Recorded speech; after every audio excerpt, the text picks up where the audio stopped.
What's up and welcome to the channel. My name is Heckshot and thank you for joining us. Today I'm going to be talking about the 2019 Street Glide specials, and this will pretty much cover all Street Glides, and I'm going to tell you if I think this bike is worth it.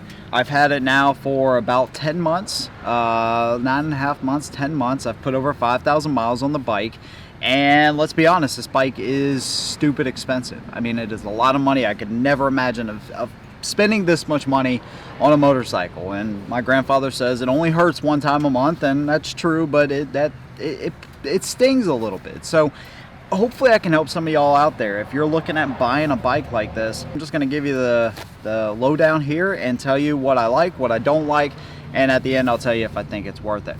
So let's go ahead and get started. Where I came from. Came from a 2017 Iron 883. Awesome bike, but it just did not have close to what I was looking for in a motorcycle, especially the fact that Mrs. Heckshot actually likes to ride with me. So it was not working. So what I like on the bike, I love the engine. The 114 gives you so much response. It's very powerful. I put a set of Reinhardts on here. I did a separate video on that if you want to go over and check that out.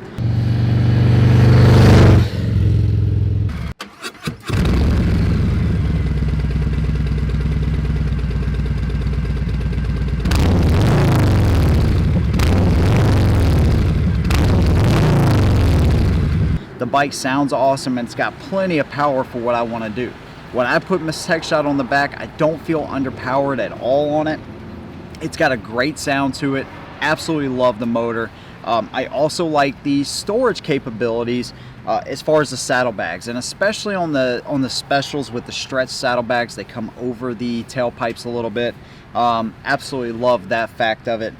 The seat is nice and comfortable. So the longest trip that we've actually taken, about 130 miles one way, and then obviously coming back, and we did a little run this past fall, and it did pretty well. By the end of it, we were a little bit sore, but not too bad.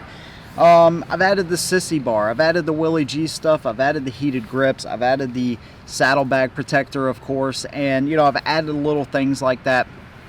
Haven't done as much of lighting and stuff, but we'll get to that. But as far as the main features and stuff, the controls, I like the auto canceling turn signals. The throttle response is really good. The tank capacity, 6 gallons. So normally I'm getting right about 280 miles to a gallon. So I feel like that's pretty good. The way the bike looks, I haven't got so many compliments on this motorcycle. It's crazy. Just people just randomly stopped at a stoplight, and Miss Heckshot will tell you, and they'll be like, man, that's an awesome looking bike. So I do absolutely love the look. I'm not a chrome person, so this black on industrial grade denim is just, to me, is the best looking color they have. Now, another thing that I do like is the infotainment system. It is a lot quicker than the previous models, and it works really well. Works good with gloves, so that's not a problem at all. And the speakers do a nice job too at highway speeds. 80 miles an hour, I can still hear my speakers. I got to turn it all the way up, but I can still hear it even with a helmet on, so that's pretty cool. And learning the adjustments from a smaller 550-pound bike to this 850-pound bike has been a lot easier than what I thought it would be. So that is pretty nice. Overall look, it comes with docking hardware, so if you want to go ahead and put a tour pack or the sissy bar like what I have on there, you can absolutely do that straight from the factory. There are some negatives though, and I think the first negative for me is the lighting on this bike. At $26,000, you would think this would come with LEDs and pretty much all the way around. It does not. Okay, that is my biggest gripe with this bike. The lights from the factory are not good, and I don't understand it because a lot of the Softails, actually I think most Softails, come with the LED lighting. I'm not a fan of that at all. I think they really skimp there, and that should be on the bike automatically. Also, the saddlebag protectors, you're talking about really expensive bags. I think the saddlebag protectors should be on the bike. Now, I know some of you are going to say, well, yeah, but you got the CVO versions. You do, and you're also talking about $40,000 at that point, and that's just way out of my price. So it's way out of my price range. So I think the bike should come with this. Heated grips and stuff, maybe not, but I definitely think at least the WIM module. So the ability to be able to talk through a headset, any headset, should be standard on a 19, 20, 2020 bike, no, you have to buy the wind module, and then you also have to buy the Sena headset, the Harley headset, to be able to communicate between the wind module. The Bluetooth is already there, so why that technology isn't already here, I can't answer that one.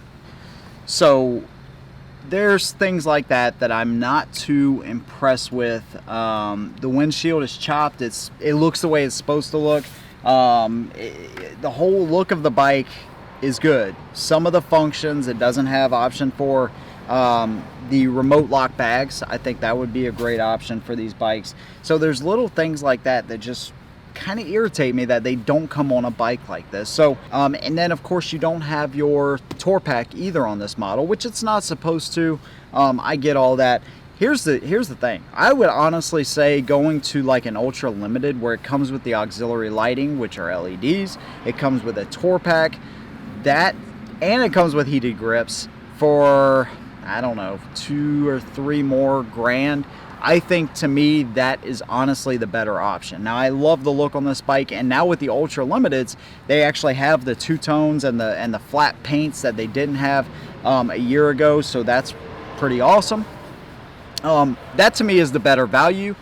Is this bike worth it? Yes. Are you going to have to add stuff? And let's be honest, that's a part of the fun of having a motorcycle, is adding all the accessories and stuff.